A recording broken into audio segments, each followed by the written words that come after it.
नमस्कार दोस्तों, मेरा नाम है भीम और आप लोगों का एक बार फिर से स्वागत है मेरे वीडियो में। दोस्तों, आज हम बात करेंगे देश में बढ़ रहे एक ऐसे मुद्दे के बारे में जो इन दिनों खूब चर्चा में है। दोस्तों, आपने ये जरूर सुना होगा, हिंदी और नॉन हिंदी के बीच में इस समय कैसी बहस चल रही है। दोस्तों, इस विवाद की शुरुआत तब से होती है जब दक्षिण भारत की KGF, KKR, द पुष्पा जैसी फिल्मों का उत्तर भारत में भी जोरदार बिजनेस हुआ। इसके बाद जब एक पत्रकार ने सुदीप, जो कि मक्खी फिल्म में आपने देखा होगा, उसके एक्टर है, उससे पूछा गया कि इस पर क्या कहना चाहेंगे आप कि भारत में भी अब साउथ फिल्मों का बोलबाला बढ़ रहा है। इस पे किच्चा सुदीप ने कहा कि अब के समय में अब हिंदी का बोलबाला धीरे धीरे खत्म हो रहा है। यहाँ बात तो फिल्मों की थी, पर उन्होंने इसमें भाषा की बात लेके आई। जवाब देते हुए अजय देवगन, जो कि हमारे विमल सुपरस्टार हैं, उन्होंने ये कहा कि अगर ऐसी ही बात है तो आप साउथ की पिक्चर हिंदी में डब ही क्यों करते हैं। हिंदी हमारी राष्ट्रभाषा है, राष्ट्रभाषा थी और राजभाषा रहेगी।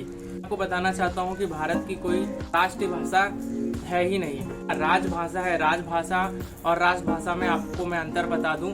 राष्ट्रभाषा उसे कहते हैं जिसके पीछे देश की सांस्कृतिक सौहार्द तथा उसकी छवि नजर आती हो। जैसे एग्जाम्पल के तौर पे मैं कहूँ तो अगर आप जर्मन सुनेंगे तो आपको जर्मनी याद आएगी, अगर आप फ्रेंच सुनेंगे तो आपको फ्रांस याद आएगा, और अगर आप मैंड्रीन सुनेंगे तो आपको चाइना याद आएगा। पर भारत की ऐसी कोई भाषा नहीं है जिसे याद करके देश की सांस्कृतिक सौहार्द की याद किया जाए, क्योंकि भारत एक डाइवर्सिफाई कंट्री है। इसमें अगर आप हिंदी का नाम लेते हैं तो यहाँ से आप सिर्फ उत्तर भारतीय राज्यों को ही याद कर सकते हैं, जबकि आपको अगर साउथ राज्यों का याद करना हो तो आपको तमिल, मलयालम, तेलुगु जैसे भाषाओं को याद करना पड़ेगा। यही बात आज़ादी के समय और आज़ादी के पहले भी हुई थी। ईयर 1960 में जब रेडियो स्टेशन का नाम आकाशवाणी रखा गया, तब इस पर साउथ के कई राज्यों ने इस पर ऐतराज दर्ज किया तथा साउथ के कई इलाकों में, साउथ के राज्यों में बात हुआ, जिसपे साउथ के मलाई अडिगल नाम के एक समाज सेवक थे, उन्होंने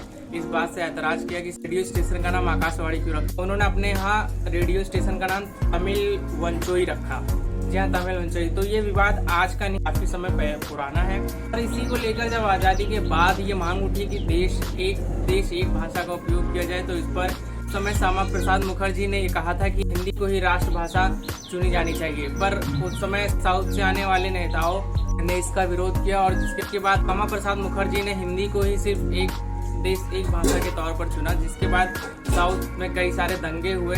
फिर उन्हें अपना डिसीजन ये बदलना पड़ा। विचार विमर्श होने के बाद भारत की कोई राष्ट्रीय भाषा तो नहीं रखी गई, पर भारत की राजभाषा रखी गई हिंदी। राजभाषा कामकाजी, अगर कामकाजी भाषा का मतलब समझे तो इसमें आते हैं देश के उच्च न्यायालय, देश के अस्पताल और देश की कानूनी व्यवस्था में उपयोग में लाई जाने वाली भाषा। तो इस तरह से यहाँ पर दो भाषाओं का उपयोग किया, हिंदी और इंग्लिश का। इस तरह हिंदी और इंग्लिश को राजभाषा का दर्जा मिला। साथ ही हिंदी के साथ ही 28 और लैंग्वेजेस कैटेगरी में रखा गया। तो ये सारी बातें थी इन दिनों देश में हो रहे भाषा के मुद्दे पर। आई होप आपको वीडियो पसंद आया हो, और आप मुझे ये जरूर बताएं कमेंट बॉक्स में कि भारत की राष्ट्रीय भाषा कौन सी होनी चाहिए। आपको वीडियो अगर पसंद आई हो तो वीडियो को लाइक करें और हमारे चैनल को जरूर सब्सक्राइब करें। अब आपसे मैं मिलता हूँ नेक्स्ट वीडियो में। तब तक के लिए जय हिंद, जय भारत, वंदे मातरम।